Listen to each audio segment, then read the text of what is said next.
Warpugs, because I was in many ways told that if I missed this, that there would be hellfire, brimstone, and other biblical tragedies of differing natures.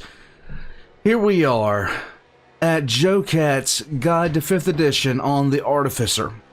And this intro says that it's a little bit different than I'm used to seeing, but we get it. Warpugs, here we are. We're so close to the end of this. I don't want it to end, Warpugs. I just don't want it to end. Let's get into it, though. The Artificer. A wise man once said magic is dumb and stupid and makes no sense, and I trust that man. He wields a sword and a shield, so why use magic when you can use big brain energy and the power of science? And I know how much nerds love science, so much that they won't shut up about it and one day start making weird advances towards their Texas Instrument. Listen, we all have our urges, but seriously, get a server room. Welcome to a crap guide to D&D. Huh? I have not heard of the Artificer at all. Let's go. It's about damn time we got another intelligence caster. The stat is about as commonly used for spellcasting as your bedroom is used for sexy times. The Artificer is an inventor who decided traditional magical means by accomplished wizards and scholars are too mainstream and decided to come up with their own magic spells and items after reading 2 articles by angry moms from Baldur's Gate who discovered casting real spells can actually give you genital flumps. Checkmate, sorcerers. Instead of that, you can tinker with items to imbue them with special properties like turning it into a flashlight, turning it into a scented candle, or turning it into a phone that can only record and play vines. The best part is that once you give the item the I'm not sure that would be a problem. properties, it lasts forever, so go have fun enjoying your 7 seconds of fame before the service shuts down and you become a struggling vlogger. And speaking of messing with the natural properties of items, as you level up you gain infusions, which allow you to turn that sex toy you hide in the dresser from a basic vibrator to a vibrator. Infusions include, but are not limited to, boring stat increase, Thor's hammer, item dupe glitch, and go gadget blinka-boots!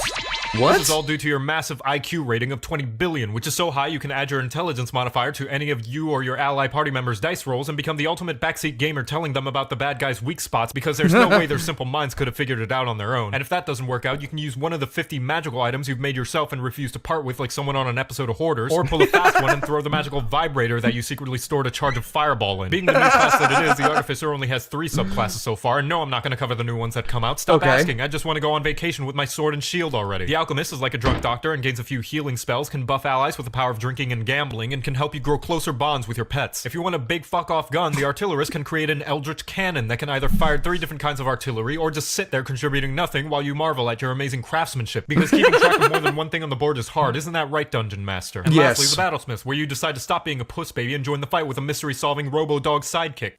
Wait, what? A ranger. Overall, the Artificer loves making, finding, and using loads of shots fired. Loads of magical items, which means you'll probably forget about half of your inventions because players can't be trusted to even remember the items they started with at the beginning of the campaign. Just make sure to keep them under good security so the rogue doesn't steal them all while you long rest and suddenly you wake up to the sound of Tchaikovsky's 1812 Overture. Now you know how to play Artificer. You're welcome.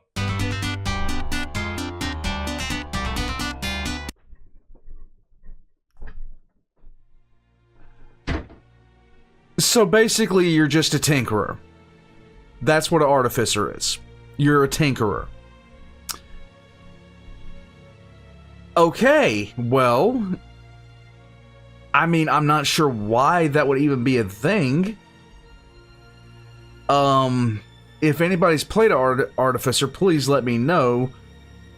I'm not even sure why that would be a thing, to be honest with you. That's kind of warping my brain at this moment to try to figure it out. But all things considered, I mean, really now? Warpugs,